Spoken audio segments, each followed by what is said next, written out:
السلام علیکم ورحمۃ اللہ وبرکاتہ۔ الصلاۃ والسلام علیک یا رسول اللہ صلی اللہ تعالیٰ علیہ وسلم۔ عزیز بچوں، یہ سبق ہے ناظرہ درجے کے بچوں کے لیے۔ آج ہم کتاب الفقہ سے لے کر کے کچھ مسائل لے کر کے حاضر ہوئے۔ وہ جانکاری یہ ہے نماز کے تعلق سے۔ ہم جب نماز پڑھتے ہیں تو نماز پڑھنے سے پہلے بہت ساری چیزیں ایسی ہیں ان ساری چیزوں کا مکمل ہونا، تیار کر لینا، ان سب چیزوں کا ضروری ہے۔ وہ کیا ہے کہ نماز کی شرطیں ہیں۔ وہ کیا ہے؟ نماز کی شرطیں۔ اور اگر یہ چیزیں نہیں پائی جائے گی تو نماز نہیں ہوگی۔ اذا فات الشرط فات المشروط۔ اس کا مطلب یہ ہے کہ جب شرط ہی نہیں پائی جائے گی تو جس چیز کے لیے ہم نے شرط رکھی ہے وہ اگر نہیں پائی جائے گی تو پھر مشروط فوت ہوگی، یعنی نماز نہیں ہوگی۔ تو نماز کی شرطیں کیا ہیں؟ آج کے سبق میں ہم نماز کی شرطوں کے بارے میں پڑھیں گے۔ سب سے پہلے نماز کی شرطیں یہ ہے۔ نماز کی شرطیں یہ ہے، کیا ہے؟ پاک ہونا۔ پہلے نمبر پہ پاک ہونا۔ دوسرے میں ستر عورت۔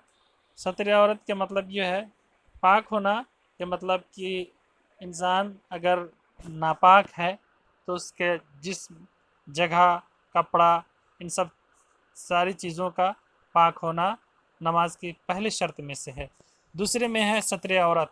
جسم میں کون سے حصے کو چھپانا ہے اور کون سے حصے نہ چھپے تو بھی کوئی دقت نہیں ہے، لیکن کچھ حصہ ایسا ہے، باڈی کے پارٹس کچھ ایسے ہیں جس کو ہر حال میں آپ کو چھپانا ضروری ہے۔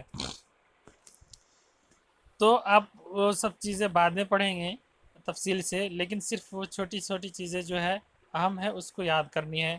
سب سے پہلے پاک ہونا، پاک میں کپڑا، جگہ اور بدن۔ دوسرے میں ستر عورت، یعنی ناف سے لے کر کے گھٹنے کے نیچے تک کے بدن کا ڈھکا ہوا ہونا، اور عورتوں کا دونوں ہتھیلی، چہرہ اور تلوؤں کے علاوہ یہ جو گھٹنے کے نیچے کا حصے کے علاوہ ساری چیزوں کا ڈھکا ہونا، اس کو ستر عورت میں شمار کیا گیا ہے۔ اس کے علاوہ تیسری شرط ہے نماز کا وقت ہونا، یعنی جس وقت ہم جس نماز کو ادا کریں گے اس وقت کا ہونا، یعنی اگر فجر کا وقت ہے تو اس ٹائم ہمیں اس وقت کی نماز ادا کرنی ہوگی۔ یہ نماز کی تیسری شرط ہے۔ اس کے علاوہ چوتھے میں قبلہ رخ ہونا۔ کیا ہے؟ قبلہ کا رخ ہونا، یعنی میرا جو رخ ہو وہ کدھر ہو؟ قبلہ کی طرف، حرم کی طرف، بیت اللہ کی طرف۔ اب دیکھیں پانچویں نمبر میں نماز کی نیت کرنا۔ اب ہم یہ سب ساری چیزیں کر لیں گے، ہم پاک بھی ہیں، اب اپنے سطر کو بھی چھپائے ہوئے ہیں، نماز کا وقت بھی ہو گیا ہے، میرا چہرہ قبلہ کی طرف بھی ہے۔ اب ان سب ساری چیزوں کے بعد ہمیں کیا کرنی ہے؟ نیت کرنی ہے۔ اور جب نیت کریں گے تو یہ پانچویں شرط ہو جائے گی۔ اس کے بعد چھٹی شرط کیا ہو جائے گی؟ تکبیر تحریمہ۔ جو ہم تکبیر بولیں گے، یہ تکبیر تحریمہ نماز کی شرط میں سے یہ چھٹی شرط ہے۔ جو ہی اب سارے شرط کو مکمل کر لیں گے، تکبیر کہہ کے، اللہ اکبر کہہ کے جو ہی نماز میں داخل ہو جائیں گے، آپ کی ساری شرط نماز سے پہلے مکمل ہو گئی۔ اب ہم نماز کے اندر داخل ہو جائیں گے۔ جب نماز کے اندر داخل ہو جائیں گے تو اس کے اندر کون کون سی چیزیں ضروری ہے ہم آگے کے سبق میں پڑھیں گے انشاءاللہ۔